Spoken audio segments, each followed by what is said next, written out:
Well, when I was born, after the doctor cut the cord, he hung himself.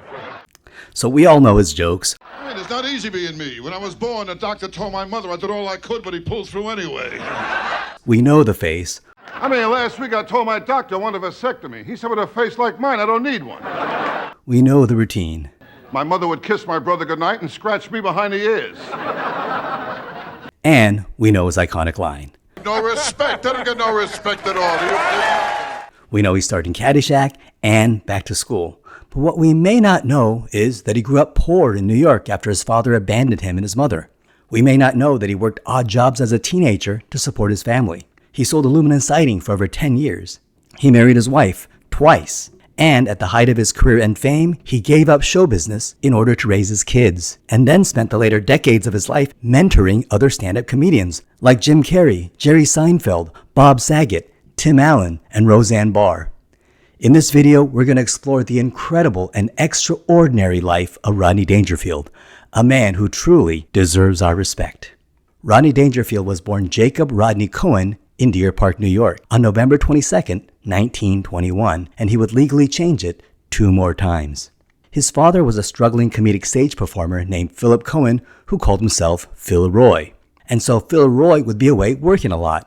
And in reality, he basically abandoned Rodney and his mother and Rodney's sister, and apparently only visited twice a year. Rodney's mother was this cold woman who basically hated Rodney. Rodney Dangerfield has said in interviews that he was never once hugged, kissed, nor shown any type of affection, and she would let him wander around the neighborhood by himself. She just didn't care. And that explains a lot of Rodney Dangerfield, a man haunted by his search for any form of affection. Emotionally abused and neglected, there is some evidence of more serious abuse from an old male neighbor, where he later joked about letting strange men kiss him for a nickel in order to make money and survive. He doesn't go into detail about this, but it certainly doesn't seem like one of his jokes.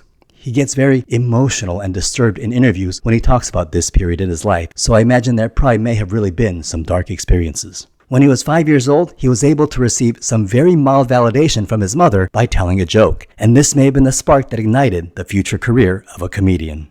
Oh, my mother, she never breastfed me. She told me she liked me as a friend. A young Rodney, his mother, and his sister were eventually completely abandoned by their father, and so Rodney himself, only a junior high school student, took odd jobs, delivered groceries, sold newspapers, and even sold ice cream at the beach in order to support himself and his family. And at the age of 15, he made extra money by writing jokes for stand-up comedians and doing a little comedy himself. And he even officially graduated high school in 1939. He was a very hard worker. And in 1939, at the age of 19, he legally changed his name to Jack Roy after his father's stage name, Philip Roy. And during this time, he mainly worked for restaurants as a performer, as both a singing waiter and an acrobatic diver. The scene in the movie Back to School where Thornton Mellon tells a diving coach he learned to dive in a diving show in New Jersey, opening for a diving horse, the performance diving part was completely real, and many say that the opening for a diving horse may also be 100% true as well. Throughout the 1940s and into his 20s, he worked as a performer and stand-up comedian for the next 10 years of his life. And at this time, his act was nothing like what we associate with Rodney Dangerfield today. He was young, he was thin, he had a full head of black hair, very different from what we think of Rodney Dangerfield now. And he would do monologues that were stream of consciousness stories and observations about life. And he modeled his humor on Lenny Bruce. It was nothing like the rapid-fire one-liners he is now known for. And so his comedy career was going nowhere after working on stage for 10 years, and he was barely surviving as a comedian and was battling severe depression. While performing at a club, he met the love of his life, a jazz singer named Joyce Indig, who was singing the night Rodney was performing. They met, he apparently drove her home that night, they went on a date the next day, and they fell in love. She was very glamorous and a very beautiful woman, and she genuinely loved Rodney. And as performers, they had a lot in common. And as their love grew, both their show business plans stalled. And Rodney was approaching 30, his show business career was going nowhere, so the two discussed plans to quit show business and live the domestic life. And after 10 years of struggling as a stand-up comedian, he quit show business, and in 1951, at the age of 30, they got married and he became an aluminum siding salesman, and a very successful aluminum siding salesman. They lived the typical boring suburban life, but apparently he hated it. But he did do it for 12 years throughout the 1950s. However, Rodney began to write jokes for fun, and so after 12 years of life as an aluminum siding salesman, he had developed a repertoire of jokes, a whole routine, and he just couldn't shake the show business bug. I told him, Doc, I keep thinking I'm a dog. He told me to get off his couch. So while working as an aluminum siding salesman by day, he would work stand-up comedy at these small clubs at night, sometimes for free. He was so worried that he was going to embarrass or ruin his name Jack Roy that he came up with a new stage name. The lore is that the man booking the club just made it up, Rodney Dangerfield. The true story is that Rodney Dangerfield was a fake cowboy character that Jack Benny played on a radio program in the 1940s, and Rodney was a huge fan of this segment when he was a kid. Well, his wife Joyce was not happy with her husband re-entering show business. She wanted the suburban domestic life, and their relationship began to be strained, and in 1961, after 10 years of marriage and one son, they divorced. So in 1962, at the age of 40, divorced, and with nothing to lose, he re-entered the world of stand-up comedy. Now at this time, as Rodney Dangerfield, his act was much closer to what we associate with Rodney Dangerfield today. His hair was thinning, he was gaining weight, and his stand-up routine consisted of rapid-fire jokes with quick punchlines, a barrage of one-liners, all mixed with his manic, nervous energy. You know, my wife keeps me in line, no matter how many guys are ahead of me.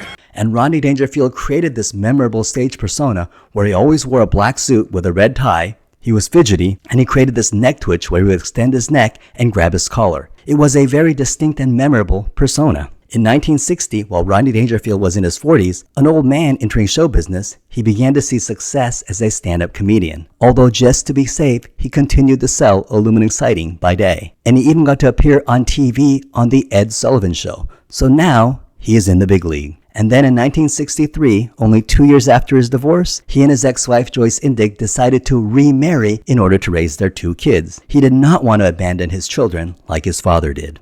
And during this time, he discovered what has been referred to as the greatest hook in the history of comedy. One night while performing, he decided to say, "Didn't get no respect at all." And the audience loved it. He started using it over and over again, and each time it would receive an amazing reaction from the audience. I mean, that's the story of my life, no respect. And audiences cheered, and so this became his brand.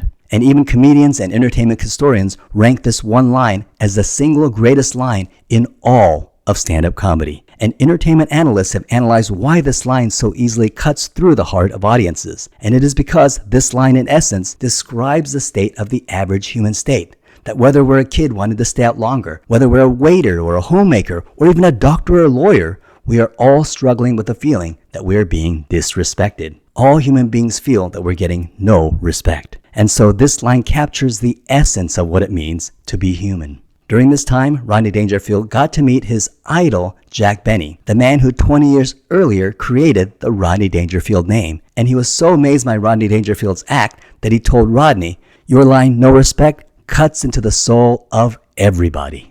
It was during this time that Rodney Dangerfield would get the greatest validation of all. During this time, he was able to reconcile with his father, and his father would even beg Rodney for forgiveness for abandoning them. And they would reconcile before his father's death. His father, who was a vaudeville comedian, watched Rodney Dangerfield's nightclub act, and his father is supposed to have said to him, "I think you've really got something there." And apparently Rodney never forgot that moment in his life. But to make it to the big leagues, you had to get on The Tonight Show. Johnny Carson was the Don Vito Corleone of stand-up comedy. And at that time, 20 to 30 million people, and sometimes 50 million people, watched The Tonight Show every night, and one debut on that show could instantly propel you into the stratosphere. So the goal was to get on The Tonight Show, but there was a problem. Rodney Dangerfield had offended Johnny Carson. Early in his 1960s career, when Rodney Dangerfield could never have dreamed he'd be big enough to even try to get on The Tonight Show, he thought he heard one of his own jokes on The Tonight Show and wrote a very angry letter to Johnny Carson accusing his writing staff of being a joke thief. Well, Johnny Carson never forgot this insult, and every time Rodney Dangerfield got booked, he would get a phone call a few days later canceling the booking. And this would go on for nearly a decade. Booking agents would say that Johnny's forgotten about it, he would get booked, Rodney would be happy, he would call all his friends, then suddenly, the night before the show, he would get a call that his appearance was canceled.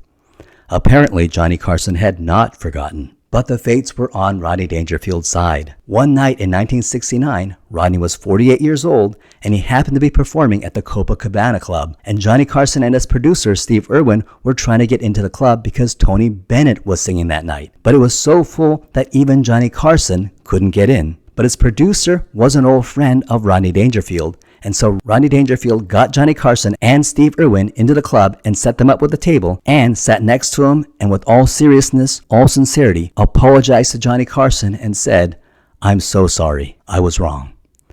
And only a few days later, Rodney Dangerfield was booked on The Tonight Show. And having Johnny Carson give the thumbs up was the sign that you had made it. And having Johnny Carson ask you to sit down, this was the official stamp of approval that every comedian sought after. So Rodney Dangerfield worked on his routine for over 3 months, 32 new jokes that he perfected and practiced. Because we think of Rodney Dangerfield was just nervously winging it, but these were painstakingly crafted jokes. Each one would start with an idea, he would rework it, and sometimes 100 times, maybe even 1,000 times before it was ready to be presented. And he killed on The Tonight Show. He had a 6-minute routine, all of them were home runs. Not only did Johnny Carson ask him to sit down with him, Johnny Carson laughed out loud, almost fell out of his chair laughing. And he became known in the entire industry as one of the few comedians that could consistently make Johnny Carson laugh, and became one of Johnny Carson's favorite guests, and appeared on The Tonight Show an astonishing 70 times. And this propelled him to the top of the game. He was now a superstar comedian, and he was being invited to headline in Las Vegas. In Las Vegas, a headliner can make $10,000 a week performing stand-up. That's $100,000 a week in today's money. But to everyone's surprise, at the peak of his stand-up success, Rodney Dangerfield turned this down. In 1969, his wife had developed severe rheumatoid arthritis and could not take care of her 2 children, and she began to drink to cope with her illness.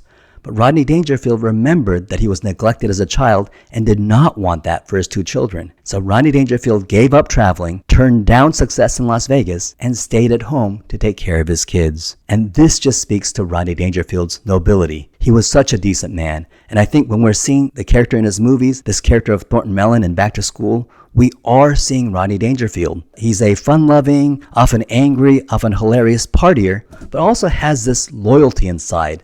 A man with a heart that absolutely loves his children. And Rodney Dangerfield opened up a stand-up comedy club in his neighborhood called Dangerfield's with his bass player friend Anthony Bevacqua. And this allowed him to stay home and take care of his kids. And using his appearance on television to parlay this into basic promotion and advertisement for the club, well, on name recognition alone, his club was very popular and successful. And Rodney Dangerfield joked, "I can't get no respect. I was walking to my club. A lady stops me and says, 'Mr. Dangerfield, can I have your autograph and some more water and butter for the table?'" And sadly, when his children were only 7 and 11, his wife Joyce passed away, and Rodney Dangerfield was left alone to raise his children. And while running his club Dangerfields, Rodney always put his children first. This was his priority, raising his 2 kids. Running the club was second, and he essentially walked away from show business. And only when his 2 children were grown adults did he re-enter stand-up comedy. And in 1979, at the age of 59, he was asked to star in his first feature film, the 1980 film Caddyshack. Yeah, kid, park my car, get my bags, and put on some weight, will you? Caddyshack was directed by Harold Ramis and was a surprise box office hit, and the film became a cult classic and is often regarded as one of the greatest sports comedies of all time. And Rodney Dangerfield's performance as Al Cervic, a loud and boisterous millionaire, helped catapult him into the film industry. And of course, he not only stole that movie, but helped propel that film and his own show business career onto the moon. And so in 1980, Rodney Dangerfield was the single most successful stand-up comic in all of stand-up comedy. He then made Easy Money in 1983, which was lukewarm both critically and at the box office.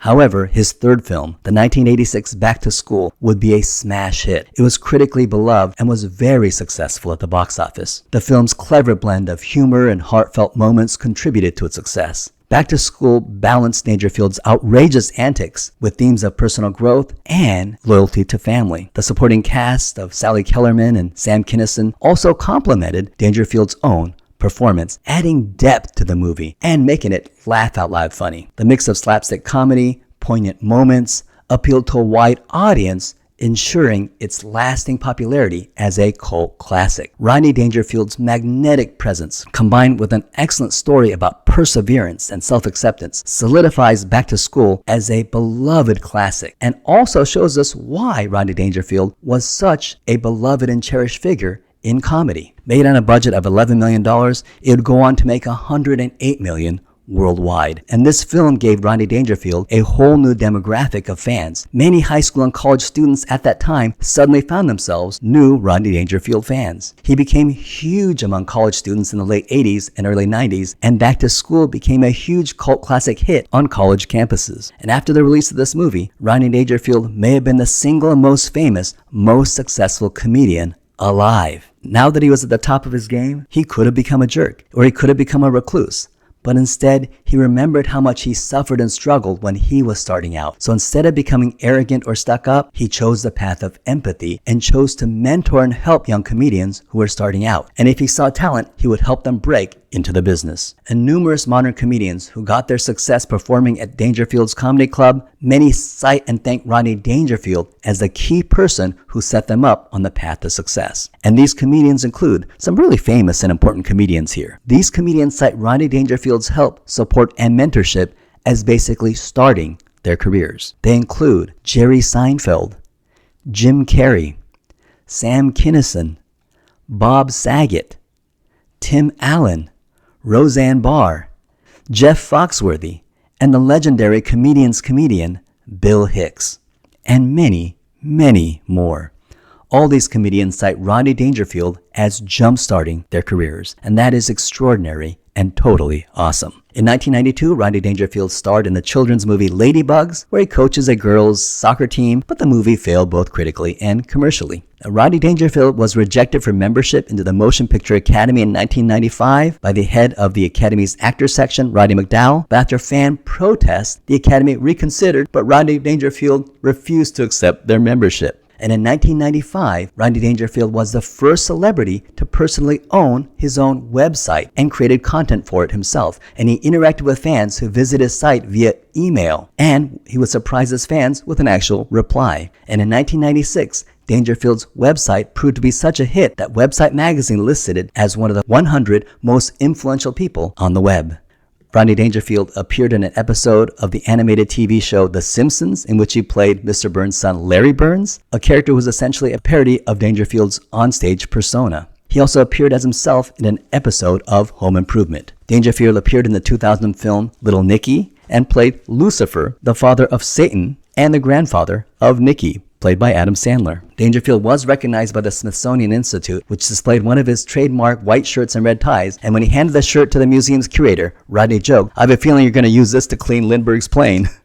Sadly, on November 22, 2001, on his 80th birthday, Rodney Dangerfield suffered a mild stroke while doing stand-up on The Tonight Show. While he was performing, host Jay Leno noticed something was wrong with his movements and asked his producer to call the paramedics. Dangerfield actually returned to The Tonight Show a year later, performing on his 81st birthday. On April 8, 2003, Rodney Dangerfield underwent brain surgery to improve blood flow in preparation for heart valve replacement surgery on a later date. And the surgery took place on August 24, 2004. Rodney Dangerfield died on October 5, 2004. He was interred in the Westwood Village Memorial Park Cemetery in Los Angeles. And on the day of Dangerfield's death, the randomly selected joke of the day on his website happened to be, "I'll tell you, I get no respect from anyone. I bought a cemetery plot, and this guy said, 'There goes the neighborhood.'" And this led his wife, Joan Dangerfield, to choose "There goes the neighborhood" as the epitaph on his headstone, which became so well known that it was actually a New York Times crossword puzzle clue. And Dangerfield's widow held an event in which the word respect was emblazoned in the sky, while each guest was given a live monarch butterfly for a butterfly release ceremony led by Farrah Fawcett. Rodney Dangerfield's influence on comedy is profound. He paved the way for future generations of comedians, blending self-depreciation with observational humor. His work inspired countless performers, and his catchphrase remains a part of comedy history. Today, Rodney Dangerfield is celebrated not just for his contributions to comedy and film, but also for his ability to resonate with audiences on a deeply human level. His legacy endures, reminding us all of the importance of laughter and the universal quest for respect.